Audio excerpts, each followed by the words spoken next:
बिस्मिल्लाहिर्रहमानिर्रहीम। व्यूअर्स, हमने linear algebra का टॉपिक शुरू किया हुआ है और मैथ कोड है मैथ 201। इसमें एक्सरसाइज 1.1 का पहला क्वेश्चन का फर्स्ट पार्ट सॉल्व करते हैं।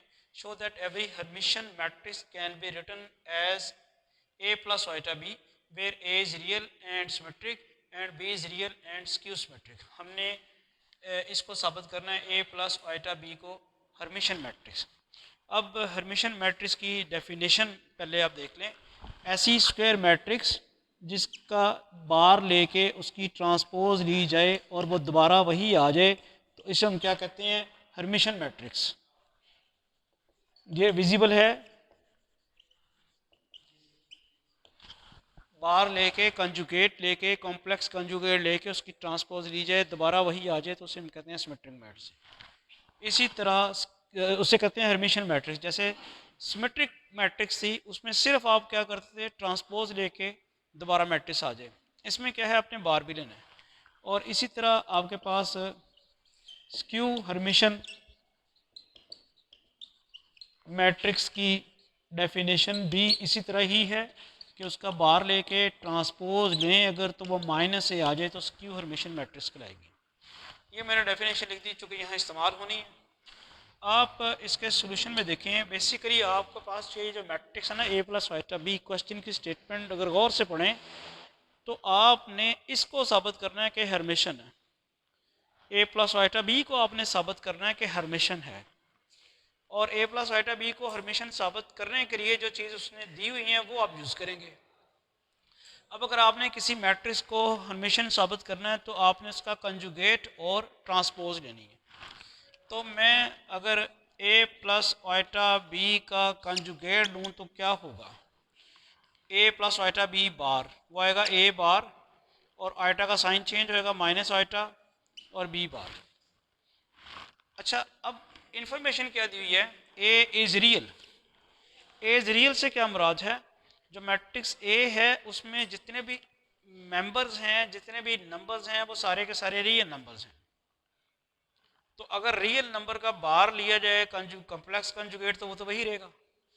मिसाल के तौर पे अगर मैं 2 प्लस 3 आइटा का कंजुगेट लूँ, फिर तो आप कहेंगे 2 माइनस 3 आइटा। लेकिन अगर मैं सिर्फ 2 का कंजुगेट लूँ तो वो तो 2 ही रहेगा, रियल नंबर का कंजुगेट। कंजुगेट तो इफेक्ट करता है आइटा को जाके, इमेजिनरी पार्ट को। तो ये जो उसने कह दिया था कि ए रियल है, इसका मतलब है ए में कोई भी कॉम्प्लेक्स नंबर मौजूद नहीं है। तो ए बार लिया जाएगा तो क्या आएगा? वो सिर्फ ए आएगा माइनस आइटा। बी के बारे में क्या कहा है?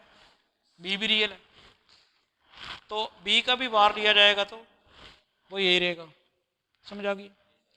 मैंने हर्मिशियन मैट्रिक्स साबित करने के लिए आधा काम अभी कर लिया है। ए प्लस आइटा बी का बार ले लिया। अब मुझे ए प्लस आइटा बी का बार की ट्रांसपोज भी लेनी है। जब मैं A plus iota B bar की ट्रांसपोज लूँगा तो मुझे क्या करना है?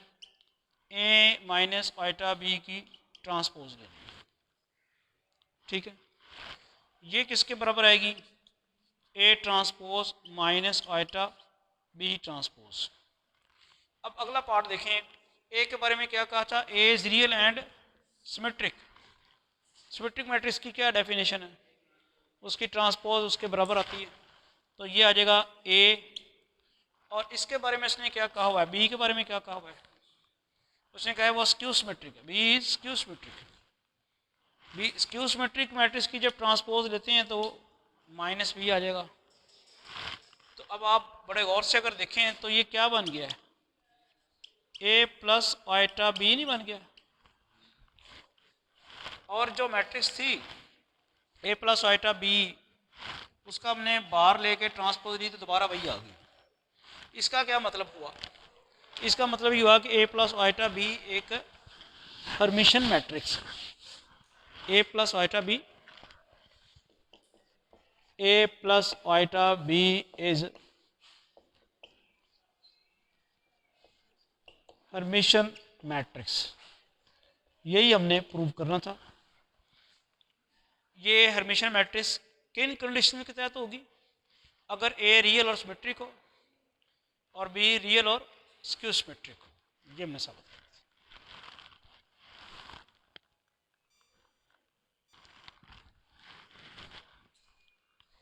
एक्सरसाइज 1.1 का क्वेश्चन नंबर 1 का सेकंड पार्ट है।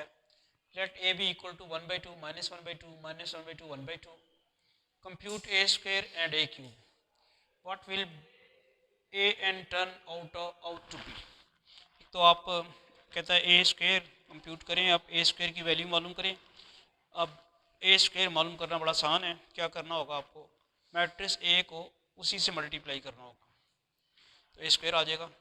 मल्टीप्लाई करना है इसकी भी आसान है कि 2/2 की मैट्रिक्स है। और फिर अगला काम क्या है, ए क्यूब फाइंड करना है। जब आप ए स्क्वायर फाइंड कर लेंगे उसको दोबारा मैट्रिक्स ए से मल्टीप्लाई कराएंगे तो ए क्यूब आ जाएगा। फिर वहाँ से शायद कुछ अंदाज़ा हो रहा हो ए की पावर एन किस किस्म की आएगी तो वो गैस करना। ठीक है, ज़रा देखते हैं सॉल्यूशन में। ए स्क्वायर आप लिखते हैं ए स्क्वायर किसके बराबर है, ए इंटू ए, वो आएगा 1/2 माइनस 1/2 माइनस 1/2 1/2 ए इंटू 1/2 माइनस 1/2 माइनस 1/2 1/2। ठीक है, जब आप इनको मल्टीप्लाई कराते हैं तो ये कैसे होगा, इस रो को इस कॉलम के साथ मल्टीप्लाई कराना है। फर्स्ट रो को फर्स्ट कॉलम के साथ आपने 1/2 को मल्टीप्लाई कराया 1/2, 1/2 को 1/2 के साथ, फिर minus 1/2 into minus 1/2, 1/2 into 1/2 minus 1/2 into minus 1/2। First row को फर्स्ट कॉलम से मल्टीप्लाई कराया, फिर अब सेकंड रो को फर्स्ट कॉलम के साथ मल्टीप्लाई कराना है। आएगा माइनस 1/2 इंटू 1/2, ये इसको इसके साथ, फिर प्लस 1/2 इंटू माइनस 1/2। तो फर्स्ट रो को फर्स्ट कॉलम से मल्टीप्लाई करा दिया, फर्स्ट सेकंड रो को फर्स्ट कॉलम से मल्टीप्लाई करा दिया। अब फर्स्ट रो को सेकंड कॉलम से मल्टीप्लाई कराएं 1/2 into minus 1/2, 1/2 into minus 1/2 minus 1/2 into 1/2 first row को सेकंड कॉलम के साथ, फिर सेकंड रो को सेकंड कॉलम के साथ minus 1/2 into minus 1/2 into minus 1/2 plus 1/2 into 1/2। ठीक है, तो ये आपके पास क्या आ जाता है, 1/4 प्लस 1/4, ये आएगा माइनस 1/4 माइनस 1/4। ये चेक करते जाएं। अगला क्या आएगा, माइनस 1/4 माइनस 1/4, और ये आएगा 1/4 प्लस 1/4। क्लियर होगी बात। ज़रा सिंप्लीफाई इसको करते हैं तो ये क्या आता है, 2/4 माइनस 2/4 माइनस ये क्या आएगा, this is once again minus 2/4 and this is 2/4। और ये जो जवाब आया क्या आया, 1/2 माइनस 1/2 माइनस 1/2 और 1/2। तो मैट्रिक्स का हमने जब स्क्वायर किया तो वो तो वही मैट्रिक्स नहीं आ गई, A square is equal to this one. अब ए क्यूब के बारे में कुछ गैस हो सकता है, भी वही आनी है। ए क्यूब जो आपने करनी है वो इसको ही मल्टीप्लाई कराना फिर इसके साथ, यानी आपका ए क्यूब जो है वो होगा ए स्क्वायर इंटू ए, और वो तो फिर वही मैट्रिक्स है, क्या थी, माइनस सॉरी वो थी 1/2 माइनस 1/2 माइनस 1/2 1/2, इसी को मल्टीप्लाई कराना है 1/2 माइनस 1/2 इसी के साथ ही, तो वो फिर वही जवाब आ जाना है, क्या 1/2 माइनस 1/2 माइनस 1/2 1/2। इनफैक्ट हम यहाँ पे लिख सकते हैं कि ए आया है, और यहाँ भी हम क्या लिखेंगे कि ए आया है, ए क्यूब। तो फिर यहाँ से तो हमें पता चल गया कि ए की पावर एन भी रिपीट होगा, वो ए ही आएगा।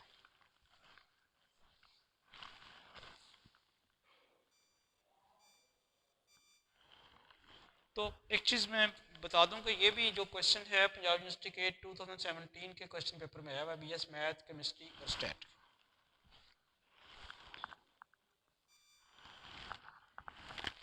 नेक्स्ट क्वेश्चन नंबर 1 का फोर्थ पार्ट सॉल्व करते हैं। Show that matrix D is equal to 1/2 A plus A bar T is Hermitian. ये भी पंजाब यूनिवर्सिटी के 2014 के बीएस मैथ, केमिस्ट्री और स्टैट के क्वेश्चन पेपर में आया हुआ है। इस मैट्रिक्स को हमने क्या साबित करना है? हर्मेशन। हर्मेशन साबित करने के लिए क्या करेंगे आप? मैट्रिक्स डी है 1/2 into A plus A bar T, ये मैट्रिक्स डी है। आप इसका पहले बार लें, तो बार किसका लेना है? A plus A bar transpose, इसका बार लेना होगा। वो आएगा 1/2 A bar plus A double bar transpose. जब आप किसी कॉम्प्लेक्स नंबर का 2 दफ़ा कंजुगेट देते हैं तो वो कॉम्प्लेक्स नंबर स्टोर हो जाता है। तो ये आ जाएगा 1/2 ए बार प्लस सिर्फ ए ट्रांसपोज रह जाएगा।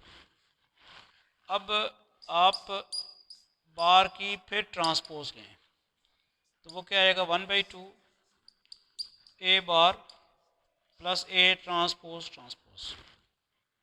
ठीक है, ये आपके पास क्या आएगा? 1/2 ए बार ट्रांसपोज प्लस ए इसकी आ जाएगी। और फिर उसी तरह ही आपके पास ए, जैसे आपने ए डबल बार लिया तो रिस्टोर होगी मैट्रिक्स ए आ गई। इसी तरह ए डबल ट्रांसपोज जब लेंगे तो वो दोबारा मैट्रिक्स ए आ जाती है, ए ट्रांसपोज की ट्रांसपोज लेने से। तो हम इसको इस तरह भी लिख सकते हैं, D bar transpose is equal to 1/2 A plus A bar transpose. D bar transpose is equal to D.